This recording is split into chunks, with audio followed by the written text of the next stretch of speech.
If you think about what is the best creating style in Geometry Dash, I'm pretty sure minigames will be the first thing that comes to your mind. Minigames are probably like the most fun and the most confusing things to experience in this game by playing levels. But if you think about it, there's so many minigames in Geometry Dash that aren't even rated. In my opinion, minigames are very impressive to make, even if it looks like a 1970s video game. Personally, when I play minigames in Geometry Dash, I think of games like Pong and Super Mario Bros. But believe it or not, there's minigames in Geometry Dash that are way better than those games, even just to play. I'm pretty sure if you guys are aware of Super Mario 64, a Mario game that came out in 1996. It's the first 3D Mario game that even people still play to this day. Bunch of people play it for fun, just to see how long it takes to collect stars, or they just do a bunch of speed runs in it. If you look in the Twitch categories, it even has more views than Geometry Dash. Which that's insane for a game that came out in 1996, and Geometry Dash being almost 10 years old. And even that's still crazy, because Geometry Dash still has like millions of players. I don't even want to know how much Super Mario 64 has. But anyways, back to what I was saying. People somewhat accomplished creating mini-games just as good as Super Mario 64 and Roblox, believe it or not. But what is the best mini-game in Geometry Dash? Well, we're going to talk about it in this video, so sit back, relax, and enjoy. Let's begin. We're going to be starting off with the levels that aren't rated, and levels that are good but aren't rateable. This is RubikGame by Notlsa. Probably the best unrated minigame in Geometry Dash, in my opinion at least. Or one of the best. I can understand why this is not rated at the same time, even though this level looks really good. It just seems a little simple for one. But how it's made though, like how it works, is just incredible. And also, this level is pretty hard for like a Rubik's game or like a puzzle solving game. So I could see why this isn't rated at the same time, because I don't think anyone could solve Rubik's Cube like that fast, unless you're fucking Einstein. Besides that though, this level's awesome. I think it should be rated, but I can see a few things on why it's not. I still think this is the best, well, one of the best unrated minigames. I say one of the best because this is just the beginning. We haven't even gotten close to the best ones yet. There could still be like best unrated ones, so stick around for that. Anyways, moving on. Spooky Light by Zobros. People probably know this level from the Gauntlets, or as one of the most popular 3 stars, but this level is very unique for its time. However, the only red flag is only half the level is minigame, and the rest is just like cube jumps, a UFO section with like a boss fight. But I guess it's a good level. Super Mario Land by Kaliber012. Oh, by the way, I'm not going to be naming all levels that are 2-player, so yeah, just keep in mind of that. But anyways, this level's awesome. You can literally tell that the creator made it look like you were playing it off of a Game Boy, and how the creator put in so much work into this. Some Super Mario levels are cool and all, but this is beautiful. I hope to see more levels like this in the future. Honestly, I'm surprised this is not epic. Game Player by 2003 Devin. I don't know how long Devin took to create this, but this is beautiful. I'm a fan of everything 2003 Devin creates. Like, if I see a level with 2003 Devin style, I'll immediately love. But for his like first mini game, this is just beautiful. I love how it just starts where like the land appears out of nowhere and you're just like trying to like get out by like hitting these buttons to like make the player move and stuff. But it's just awesome. I definitely think, personally, this is like one of my favorite like 2D mini games. I really liked it. Pong by Sendox. Honestly, this level is like really unique and really easy.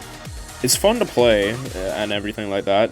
For like 3 stars, this is actually more fun than a 6-star, to be honest, surprisingly. What impresses me the most is, because of all the cool background effects and stuff like that, the level is under 40,000 objects, which just blows my mind how you can make such cool background effects in the background while you're playing to go with the level that makes it under 40k objects. Honestly, because of like the optimization and like the background effects in a Pong level, I'd have to say this would be one of the best mini games for like Pong and stuff, and I think the creator did a really good job. Falling Maze. I'm gonna be mentioning a lot of the Yoreid levels, so just keep in mind with that. But by a lot, I mean like 2 or 3, but still. This level blows my mind. I mean, yeah, it may not be like a 3D mini game, but it's still so cool. The way the cube's like moving when it goes to move into like certain spots is awesome. It's cool. Well, like, how long did this take? Not to mention, not only the controls and movements are cool, but the decoration as well. Like, this isn't just like some sort of simple mini game that unknown creators make. This is actually really good. The coolest part is, this is literally Yoreid's first mini game, and possibly, and it says possibly the hardest in Geometry Dash, but the second one we're about to mention is not, this doesn't make it the hardest. But this is honestly really cool. Like, for his first mini game he ever created, that's awesome. Floating Maze by Yoreid again. This level is a maze again, except it's so much more better than the original, though. It's not falling this time, it's just like floating into one position. That's why it's called Floating Maze. And like, the detail in this level is so much more better. This level has a record of being one of the hardest mini games in the game and one of the best. Like, it's so good, bro. For like a 2D mini game, like, this is beautiful. Like, the effects, the movements and stuff. How long did this level take, bro? I know I've been saying that a lot, but no, I am genuinely curious.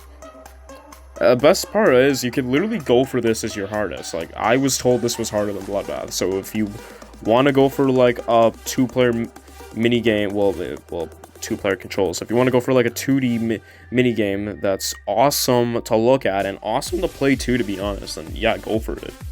I rate this level a 10 out of 10, bro. Absolutely beautiful. Easily one of the best mini games in Geometry Dash. Geo Kart by Incidius.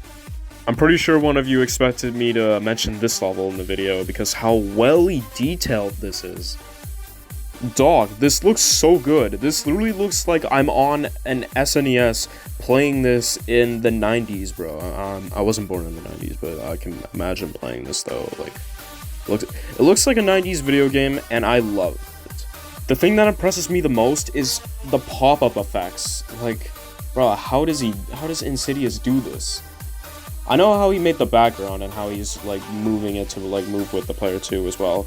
But this is insane, bro. I don't know a lot of creators who could come up with this. Including Yoreid, bro. I don't even think Yoreid can come up with something like this. But this is beautiful. This is like beginning into like one of the 3D mini games we're gonna be mentioning. So stick around. Still. Minecraft by Incidius again. I know this was just an April Fool's joke, and if you turn on Load Eto mode, it rickrolls you, but I don't even care, bro. This level is flawless. Like, dog, is this even Geometry Dash anymore? Like, bro, how does he make it look like you're actually in Minecraft, bro? Like, how does anybody take time out of their day to sit down and create something like this? Like, that's insane. I can understand why it's not rated though, because it requires a couple things to actually play it in full detail and actually play the thing. So if you don't, then you're kind of forced to click on Load Eto mode and you get rickrolled. Regardless, the level is still like an auto, so it could still get rated, but I really don't know. I could still get epic actually, because that is definitely worth an epic. But how does this level have under 40,000 objects? Fueled by Glee. I 100% would say that this is easily one of the best mini games in this game, bro. Like, look at this intro, bro. Like, you get to choose like what mode you want to be and stuff like that, and like what car, bro. Like, that is insane, bro. Like, look at this preparing screen, bro. Like, dude, this is easily one of the best mini games in Geometry. I said that with a lot of levels, but no, again, like, just shut up. I have no words. I honestly have no words. Like the background effects, the like everything, bro. All under 40,000 objects with everything.